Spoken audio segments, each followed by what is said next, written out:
E aí galera, beleza? Professor Idelmar Medeiros, Geografia e Atualidade aqui para mais uma videoaula para você aí, beleza? Uma videoaula aí, o que nós vamos falar hoje?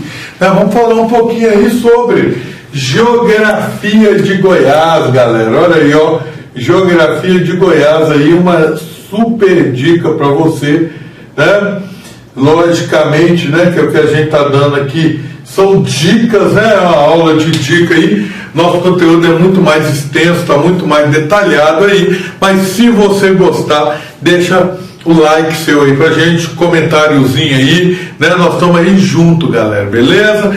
Quer me seguir, quer tirar dúvida, quer trocar ideia, tá lá, @prof.idelmarmedeiros, ó, meu Instagram aqui pra você, ó, segue lá, pode perguntar, vamos interagir aí que eu tô aqui para ajudar vocês. Beleza? Aproveita também, vocês já estão cansados de ouvir isso aí, mas se vocês gostarem, né, dá uma entrada aí no Vale Concurso para você ver aí os nossos cursos, principalmente aí para PM de Goiás.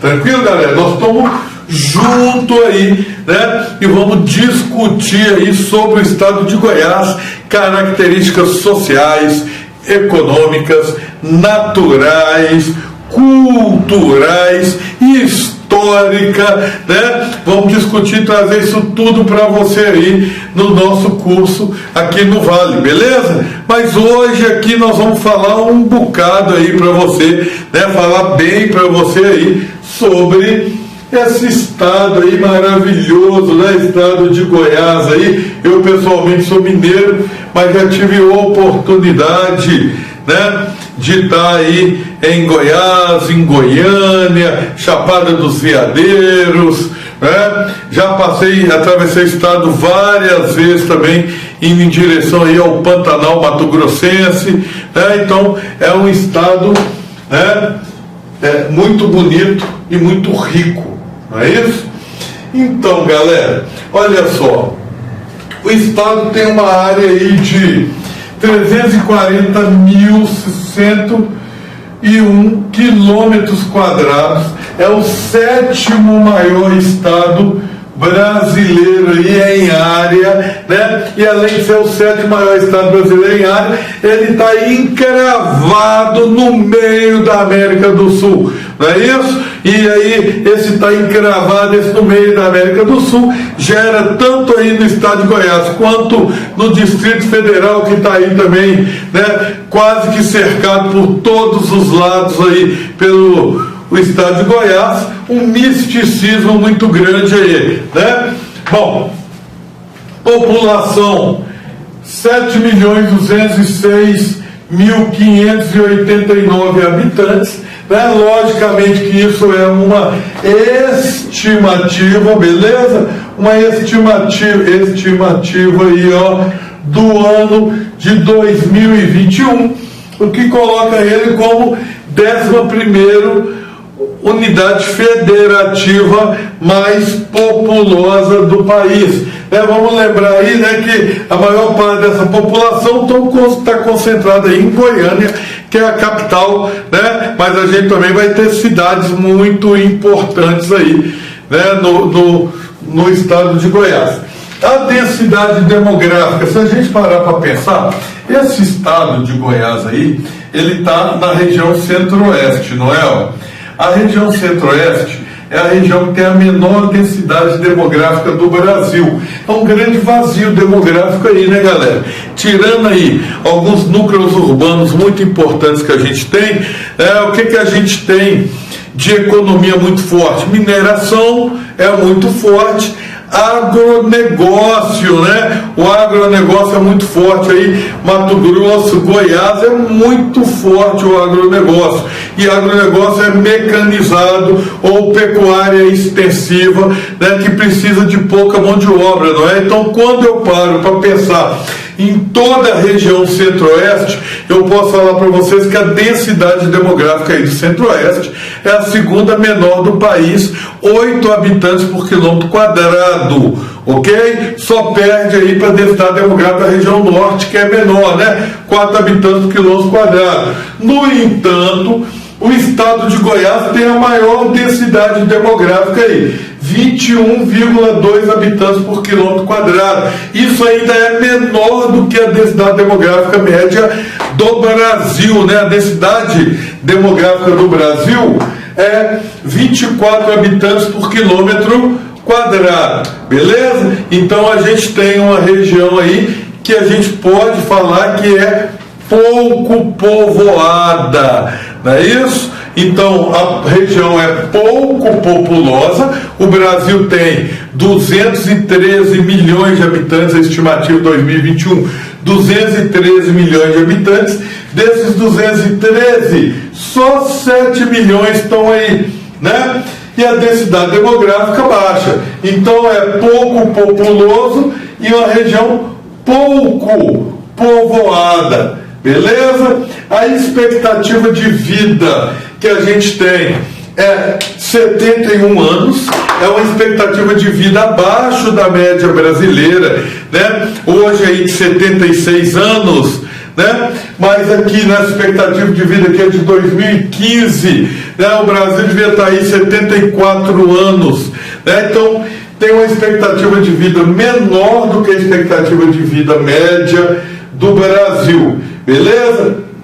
O estado de Goiás, ele tem 246 municípios, olha aí, de um total de 5.560 que o Brasil tem, 246 municípios estão aí, e esses municípios estão divididos em 6 regiões geográficas intermediárias, a gente vai falar sobre isso depois, e 22 regiões geográficas imediatas, né? O IBGE, isso aqui é uma forma que o IBGE encontrou, né, de melhorar, fazer aí um planejamento, né, dividindo em regiões, ok? Então é uma forma de melhorar o planejamento aí, de acordo com as características que cada região tem, não é? Antigamente, antes aí de 2017, que isso é uma classificação criada em 2017, ok? Antes da classificação de 2017,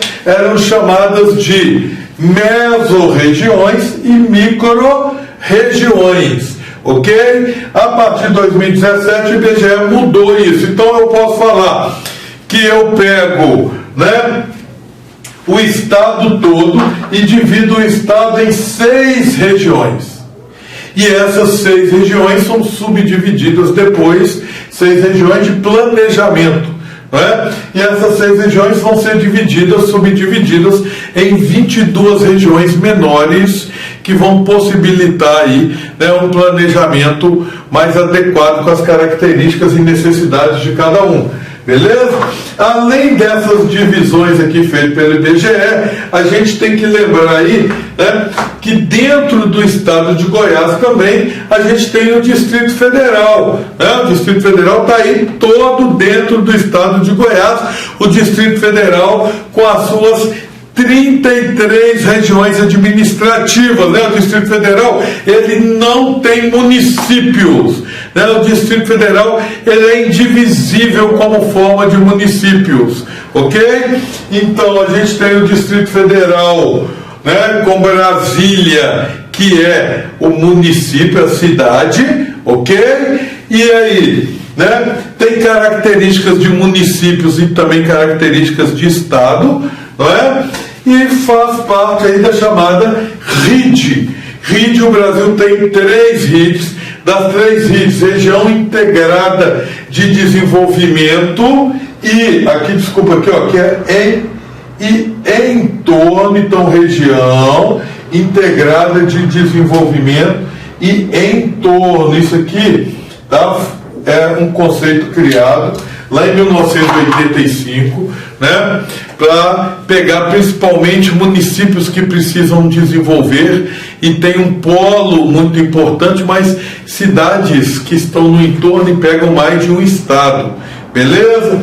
Então a gente vai ter essa rede aí, ela é composta por 33 municípios aí. Desses 33 municípios, né, 4 são de Minas Gerais, ok? 4 são de Minas Gerais, mais o Distrito Federal aí, e todos os outros são municípios do leste de Goiás. Então, no leste estão 28 municípios do leste de Goiás, da parte leste de Goiás aí, faz parte do que a gente chama aí de RID, Região Integrada de Desenvolvimento do Distrito Federal e em torno, né? E o RID ele tem por objetivo criar políticas de desenvolvimento, né, comuns, ok? E segurança, e saúde, e educação, e geração de emprego, né? Para o Distrito Federal, para o Estado de Goiás, para o Estado de Minas Gerais e para os 33 municípios que fazem parte, né? O Goiás, o Estado de Goiás, a ocupação dele é anterior ao século XVIII, está associada aí diretamente às chamadas aí bandeiras, né, os bandeirantes que entraram em busca de ouro, né, nesse período aí. Acreditava-se, né, que quanto mais próximo da linha do Equador se encontrava mais ouro, e achou ouro em Minas Gerais, e assim, ó, no sentido leste-oeste, achou ouro em Minas Gerais, e foram caminhando no sentido leste-oeste para o interior, em busca de encontrar mais ouro, né? O primeiro bandeirante a chegar aí, né, foi Bartolomeu Bueno da Silva. Guarda esse nome aí, galera, Bartolomeu Bueno da Silva, com certeza vai estar na sua prova aí de história ou de geografia, né? Conhecido como Anhanguera, né? Anhanguera aí, é interessante a história, e o professor de história vai falar para vocês sobre, né, o Anhanguera, mas para convencer os índios, ele chegou numa tribo e viu as índias com ouro no pescoço, né, e elas não queriam falar para onde elas tinham encontrado o ouro, e aí ele jogou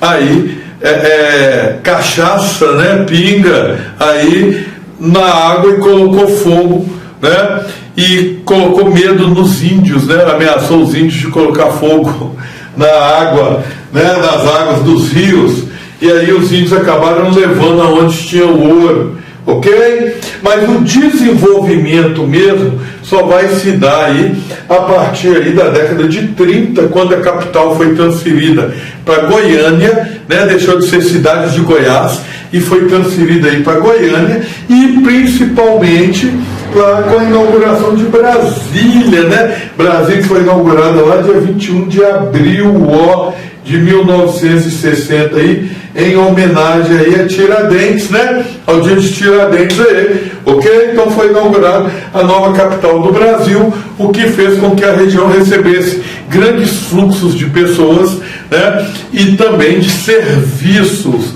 principalmente serviços que estão ligados, associados aí diretamente a fatores administrativos públicos aí, beleza? A divisa aí a divisa com Tocantins, ao norte, né, tem Tocantins, a nordeste, Bahia, né, a leste aí tem Distrito Federal, é isso? Minas Gerais também está aí a sudeste, Minas Gerais, ok? A sul também, a gente tem uma parte aí de Minas Gerais na parte sul aí, ok? Mato Grosso do Sul e a oeste, Mato Grosso. Vamos lembrar aqui, tá, galera? Isso é importante, essa dica, que Mato Grosso aqui, esse Mato Grosso faz parte aqui que a gente chama de Amazônia Legal, né? Ó, isso é legal da gente entender, porque a gente vai entender que na divisa aí com Mato Grosso, aquilo que é chamado de Mato Grosso goiano, né, a gente vai ter aí algumas florestas tropicais nessa região aí. Então é importante para a gente poder diferenciar na questão dos biomas que a gente tem. Tranquilo? Quando a gente vai para as características geográficas dessa região, a gente precisa entender o quê? Até aqui está tranquilo, galera? Se você tiver dúvida do que eu falei para vocês, do que eu discuti para vocês aqui, tá lá o Instagram, né? Se você está achando que está tranquilo, está dando para entender, dá um likezinho para a gente aí. deixa seu comentário aí, deixa sua pergunta, ou vai lá, né, no privado. Eu estou à disposição de vocês lá no Instagram, beleza? Vamos para cima aí, galera. Olha só, o relevo faz parte do chamado Planalto Central Brasileiro, né? Esse Planalto Central Brasileiro, que é o maior divisor de águas do Brasil aí, né? Região de Mato Grosso, Goiás, são os maiores divisores de água do Brasil, né? A gente tem aí uma região que as altitudes não são muito elevadas, né? É uma região formada principalmente por chapadas. Essas chapadas, né, são planaltos, são planaltos sedimentares, galera, sedimentares de topos planos, de topos planos. E aí, nesses planaltos sedimentares aí, de topos planos, a gente vai ter a Chapada dos Veadeiros, né? Chapada dos Veadeiros, onde a gente tem um ponto mais alto aí do estado, né? Chapada dos Veadeiros, que tem lá, 1.784 metros de altitude. Mas a gente também tem as serras. Vamos lembrar que enquanto Chapada é de origem sedimentar, serras são de origem cristalina, são de origem cristalina. E é justamente nessas serras, né, o próximo, onde a gente encontra ouro, né, galera? Ouro aí, porque esse ouro ele vem de rocha cristalina aí, né, formado em um período que a gente chama lá de pré-cambriano. E aí, né, a gente tem principalmente aí a Serra dos Pirineus, ok? Com 1.395 metros.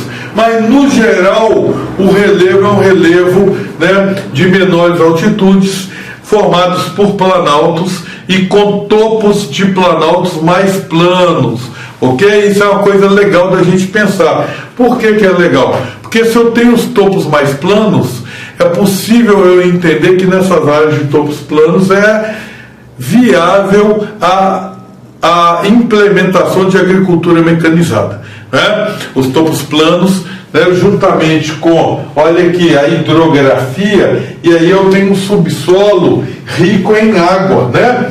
O subsolo aqui, eu tenho um solo, o meu solo é um solo profundo, mas é um solo que tem muitos aquíferos, né? É um solo rico em água aí, né? Inclusive, né, eu já falei, o maior divisor de água do país, com muitas nascentes a gente tem nessa região aí, dando origem aí, né, ou contribuindo para 3 grandes bacias hidrográficas brasileiras, bacias principais aí no Brasil, né? Então a gente tem aqui, bacia do Rio Paraná, na divisa, galera, olha isso que legal, né?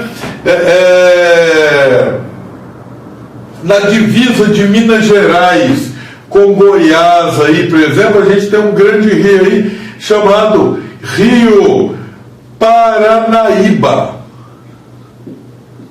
O Rio Paranaíba, né, que a gente tem aí, é um rio importante demais, que quando ele se encontra aí, né, com a divisa de Minas Gerais e São Paulo, né, é um outro rio chamado Rio Grande. Beleza? Então, quando o Rio Paranaíba se encontra aí com o Rio Grande, que faz a divisa de Minas Gerais com São Paulo, a gente vai ter aí a formação do Rio Paraná. Rio Paraná, que é o principal rio, né, da Bacia do Prata, né, que é a segunda maior bacia hidrográfica da América do Sul, atrás só da bacia hidrográfica amazônica, ok?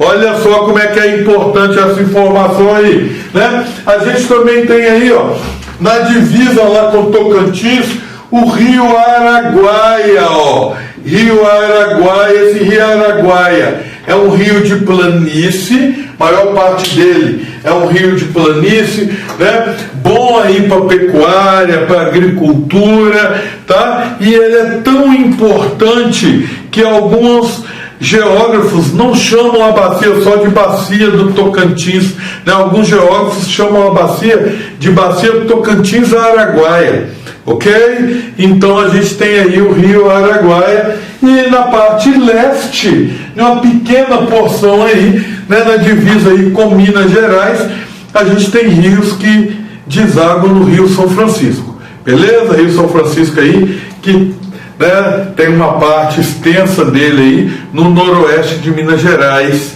ok? Na divisa aí com Goiás, exatamente na divisa com Goiás. Então a gente vai ter aí o Rio São Francisco, né, conhecido aí como Rio da Integração Nacional, não é?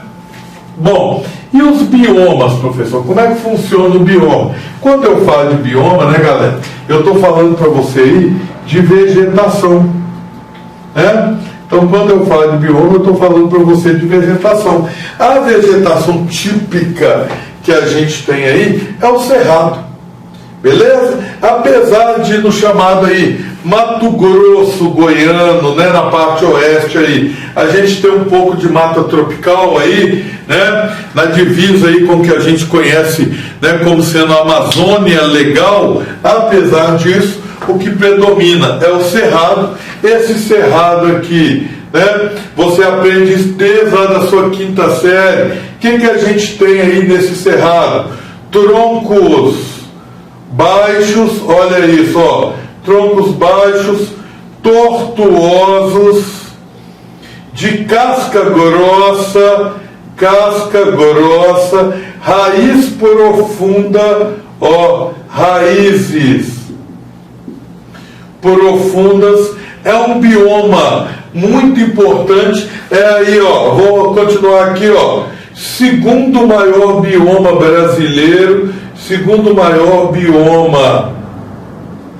brasileiro aí, né? Tem sido muito devastado aí, associado ao agronegócio, né? Vamos pensar que até a década de 50, praticamente a gente tinha 100% desse bioma preservado. Hoje esse bioma já foi muito degradado, beleza? Exatamente por isso esse bioma é considerado aí um hotspot, né? E a gente vai ter aí muitas espécies, alta biodiversidade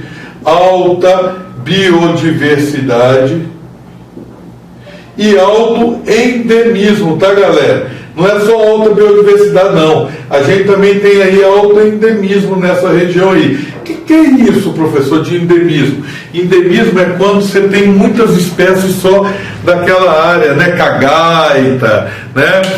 Muitos frutos, né? A gente tem aí o pé de pequi, né? Representa bem aí o cerrado, né? O pequizeiro, não sei se alguém aí conhece o pequi, né? Em Minas Gerais, o pessoal do Nordeste de Minas, Varjetonha, região de Montes Claros, gosta muito, né? Mas no geral as pessoas do estado acham muito forte o sabor, né? Mas em Goiás ele é muito comum na culinária goiana aí e na criação de pratos dessa culinária goiana, não é isso?